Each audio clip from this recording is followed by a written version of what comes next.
328, pulang untuk kalian. Raditya menapakkan kaki di atas dek sebuah kapal pesiar. Wajahnya terlihat berang, garang dipenuhi amarah. Dia berjalan menuju ujung dek, menghampiri tiga pria yang terikat dengan mata tertutup kain hitam. Nampak, beberapa orang berjaga di sepanjang dek kapal. Dan sebagian besar orang berkumpul di ujung dek bersama tiga pria yang sedang menggigil kedinginan, karena pakaian mereka yang dilucuti dan hanya bersisa celana pendek yang mereka pakai. Buka penutup mata mereka, titah Raditya dengan nada tegas. Mata Raditya memicing, menatap ketiga pria yang menunduk. Tidak berani menatap dirinya. Raditya melangkah maju, angkat kepala kalian. Ketiga pria itu bergetar ketakutan. Salah satu dari mereka menangis, sedang yang lainnya kencing di celana. Adapun yang satunya, meringsut menghampiri Raditya, lalu membungkukkan badan kepadanya. Tuan, maafkan kami. Tolong biarkan kami hidup, jangan bunuh kami, ratap pria tersebut, memelas, dengan suara terisak. Raditya tersenyum miring. Dia mengangkat bahu pria itu dengan ujung sepatunya, lalu menendang tubuh pria itu hingga terkapar. Sontak, kedua temannya menjerit, ketakutan melihat keadaan teman mereka.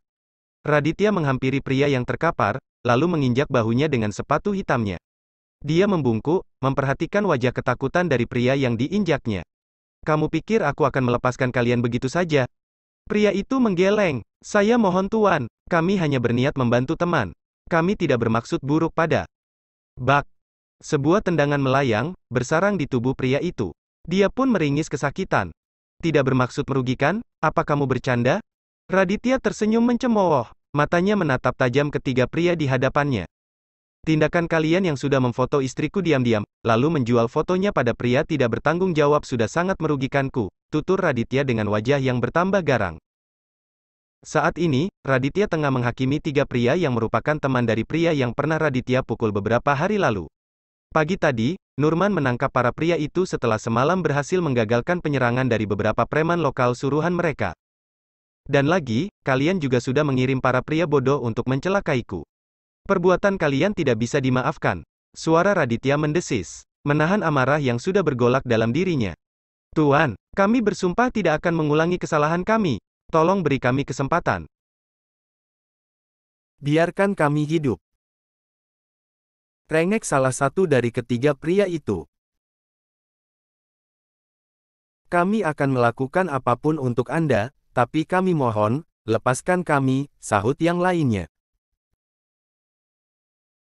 Pria yang Raditya tendang hanya bisa meringis, tidak mampu mengeluarkan suaranya. Tapi tatapannya mendukung permintaan kedua temannya. Kalian bersedia melakukan apapun untukku. Bibir Raditya berkedut. Geli mendengar kata-kata yang didengarnya. Apapun, Tuan. Kami akan melakukan apapun untuk Anda, sahut kedua pria yang tengah berlutut di hadapan Raditya. Merasa memiliki harapan. Raditya menghampiri mereka. Kalau begitu, apa kalian bersedia masuk ke dalam tong itu, lalu mengambang di lautan? Tunjuk Raditya pada tiga buah tong yang berjarak tidak jauh dari mereka. Wajah ketiga pria itu memucat. Mereka menggeleng. Pria yang terkapar pun berlutut bersama dengan teman-teman. Tidak Tuan. Tolong jangan bunuh kami, pinta mereka serempak. Rahang Raditya mengeras, mendengar permintaan mereka. Aku bukan orang pemaaf. Jadi, percuma kalian memohon kepadaku, tukas Raditya. Sebenarnya, hal yang membuat Raditya berang bukan penyerangan yang orang suruhan mereka lakukan, tapi perbuatan mereka yang sudah memfoto istrinya diam-diam. Puaan. Kami mohon. Ketiga pria itu serempak membungkukkan badan. Raditya melangkah hendak membuat mereka bungkam. Tapi, getar ponsel menghentikan langkahnya. Dia yakin, orang yang menelponnya adalah Rea, karena itu Raditya berdiri diam. Kemudian melirik salah satu anak buahnya. Kepala Raditya bergerak mengisyaratkan untuk membungkam mulut tiga pria di hadapannya. Raditya melangkah menjauhi para pria itu. Ekspresi wajahnya yang suram seketika berubah tenang, melihat nama Rea di layar ponselnya. Merindukanku. Ucap Raditya tanpa basa-basi. Bibirnya tersenyum mendengar suara kekahan istrinya. Percaya diri sekali, cibir Rea. Tapi, aku memang merindukanmu. Terutama kedua bayi kita. Kamu baik-baik saja. Perutmu sakit. Berondong Raditya cemas. Aku baik-baik saja. Hanya saja, bayi-bayimu terus menendang. Membuatku sedikit kram. Apa mereka pikir perutku lapangan bola, sampai-sampai menendangku di sana-sini? Raditya terkekeh mendengar keluhan istrinya. Tapi, aku bersyukur, mereka hanya menendang perutku. Tidak menendang tubuh orang lain, apalagi sampai memukuli orang atau bahkan mencelakai orang. Hah. Kita harus berusaha mendidik anak-anak kita menjadi anak-anak yang bijak. Tidak mudah terbawa emosi, apalagi mengikuti amarah. Raditya terdiam. Dia merasa tersindir. Aditya. Kamu mendengarkan? Suara Rea terdengar cemas. Raditya menghembuskan napas dengan kasar.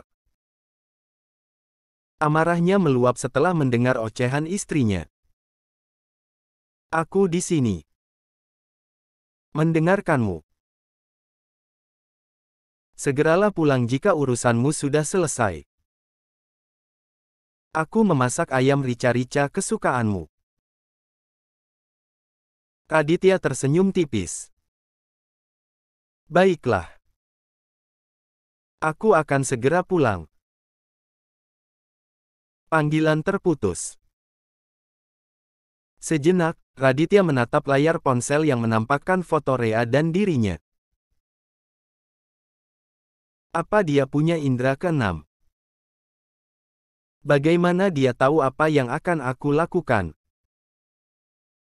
Gumam Raditya seraya melirik tiga orang di belakang. Raditya berbalik.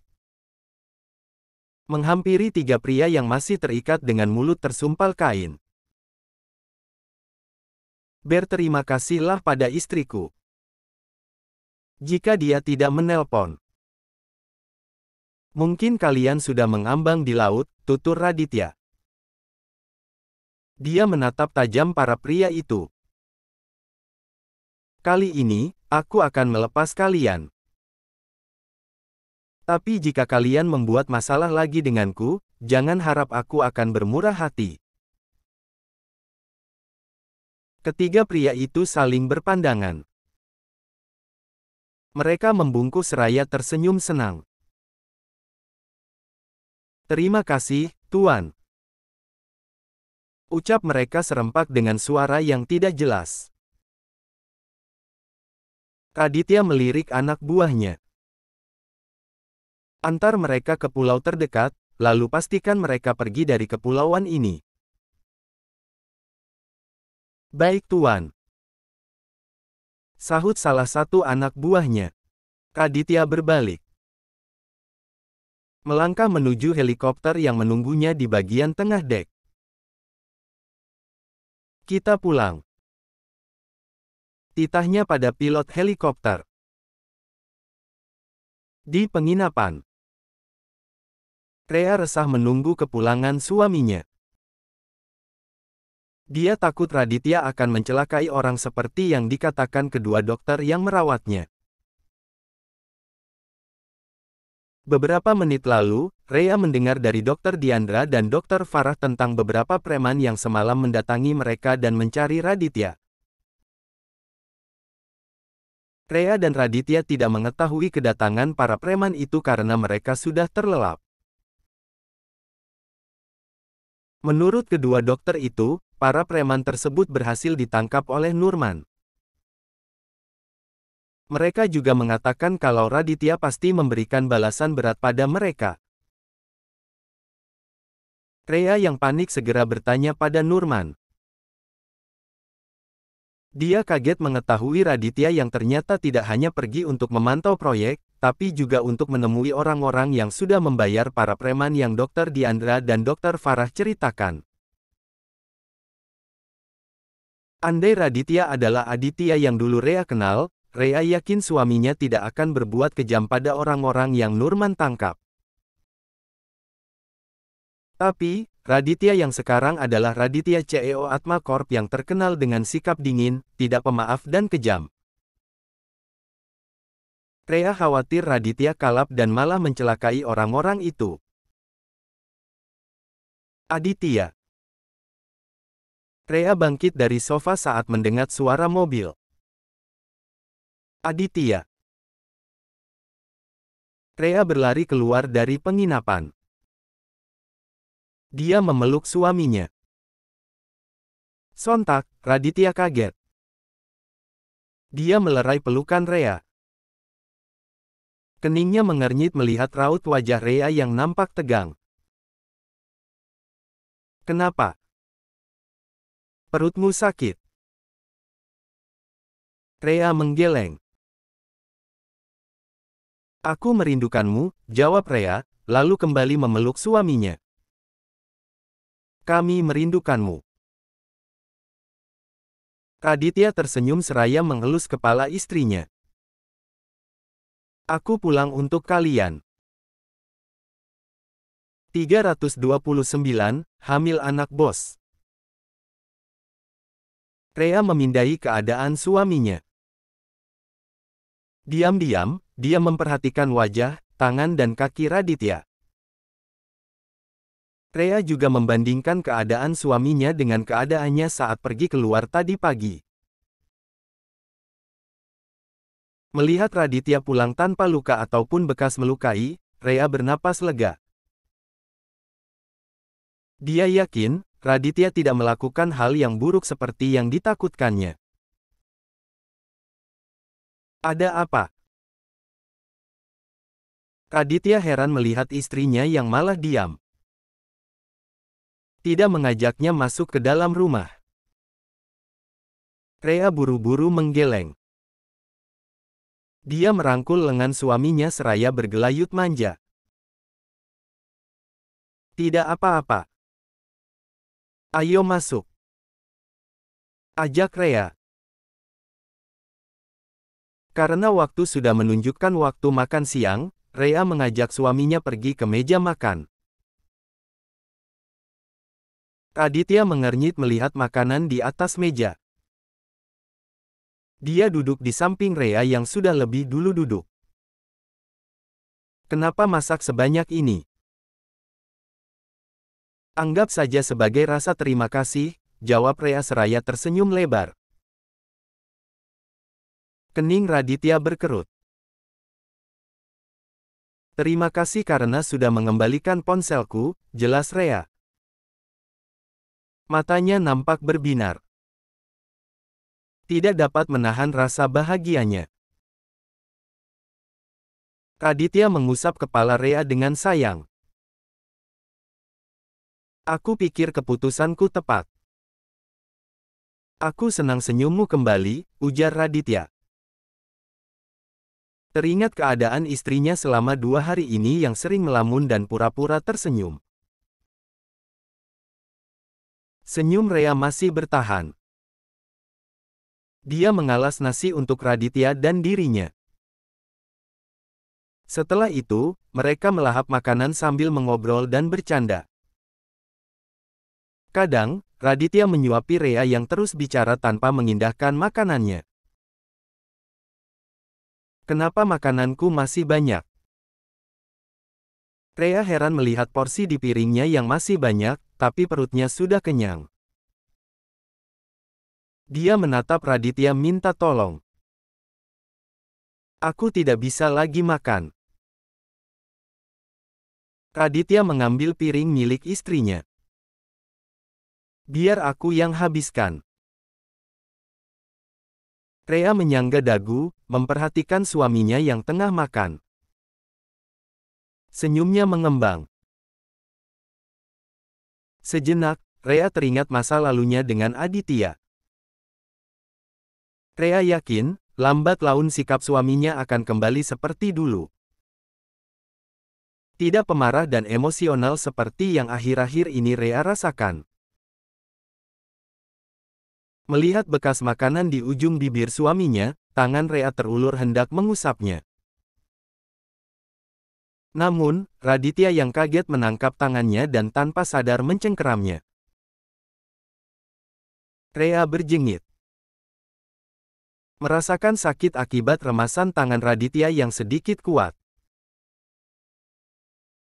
Ada bekas makanan di ujung bibirmu, jelas Rea seraya mengusap ujung bibir suaminya. Raditya tersadar. Dia segera melepaskan tangan istrinya. Tanganmu menjadi kotor. Raditya mengambil tisu, lalu mengelap tangan istrinya. Kemudian mengecupnya. Mau aku suapi? Rea menggeleng. Kamu saja yang makan. Selesai makan, Rea duduk di ruang tengah menonton televisi. Sedang Raditya mencuci piring kotor. Raditya melarang Rea membantunya, karena itu Rea membiarkan Raditya melakukannya sendirian. Jadi kamu akan menemuinya siang ini. Samar-samar, Rea mendengar suaminya yang sedang bicara. Rea menoleh, nampak Raditya yang berjalan menghampirinya. Aku tidak tahu sifat mertuamu seperti apa. Tapi, pastikan saja kamu tidak bersikap terlalu arogan di hadapannya. Raditya duduk di samping Rea. Penasaran dengan orang yang menelpon, Rea pun menggerakkan bibir bertanya. Siapa? Franz, jawab Raditya. Rea mengangguk. Perhatiannya beralih pada Raditya yang tengah bicara pada sepupunya. Aku akan pulang setelah tanggal pernikahanmu ditetapkan. Tidak. Ada Nurman bersama kami. Kamu fokus saja pada dirimu dan pernikahanmu. Aku dan Rea baik-baik saja. Ada apa dengan Franz? Rea bertanya begitu melihat suaminya mematikan telepon. Franz tegang karena akan menemui calon ayah mertuanya. Dia menelepon untuk mengurangi rasa tegangnya, jawab Raditya. Rea tersenyum hangat. Hubungan Franz dan Raditya lebih dekat dari yang diperkirakannya. Mereka saling berbagi permasalahan, kebahagiaan bahkan kesedihan. Rea iri pada mereka. Dia teringat kakaknya. Andai kita bisa seperti Franz dan Raditya, batin Rea. Samarinda, Kalimantan Timur. Franz baru selesai bersiap untuk menemui Surya Pradipta. Sebelum bertemu calon ayah mertuanya, dia lebih dulu mempelajari tentang ayah Nina dengan mengumpulkan beberapa informasi tentangnya. Semalam, Franz dan Nina sampai di Kalimantan tepat pukul 12 malam. Karena itu, mereka memutuskan untuk beristirahat di hotel dan menemui Surya pada jam makan siang. Tidak perlu terlalu serius. Papa tidak akan peduli dengan pernikahan kita, ujar Nina yang baru keluar dari kamar mandi. Franz menoleh. Dia terperangah melihat Nina yang memakai hot pants jeans pendek dengan tank top yang mencetak jelas bentuk tubuhnya yang ramping. Kamu akan menemui ayahmu dengan pakaian seperti ini, desis Franz. Nina dan Franz memang menginap dalam kamar yang sama. Franz khawatir Nina akan menyelinap kabur, karena itu dia memutus tidur satu kamar dengannya. Franz memesan kamar dengan 2 single bed. Memangnya kenapa pakaian ini? Saya sudah biasa berpakaian seperti ini di luar kantor, tanya Nina bingung. Franz mendengus. Mulai sekarang, kamu hanya boleh memakai itu di dalam kamar. Dia menghampiri koper milik Nina, lalu mengacak-acak isinya mencari sesuatunya. Astaga, kenapa semua pakaianmu seperti ini? Apa kamu tidak membawa pakaian yang lebih tertutup? Franz menatap nanar pakaian calon istrinya yang berantakan di atas ranjang. Hampir semua pakaian Nina kurang bahan dan tidak layak pakai. Franz memang lama tinggal di luar negeri. Dia sering melihat para wanita memakai pakaian terbuka bahkan hanya menggunakan inner saja. Tapi, Franz tidak mau calon istrinya menggunakan pakaian seperti itu. Tubuh Nina harus dilindungi dari tatapan nakal para pria. Dia tidak mau calon istrinya mengumbar kemolekan tubuhnya pada pria lain. Ini semua pakaian tutup. Coba lihat. Nina mengambil sebuah atasan off-shoulder. Pakaian ini menutupi bagian bawah dada saya dengan sangat rapi. Tapi memperlihatkan leher dan bagian atas dadamu dengan mencolok, sahut Franz sarkasme.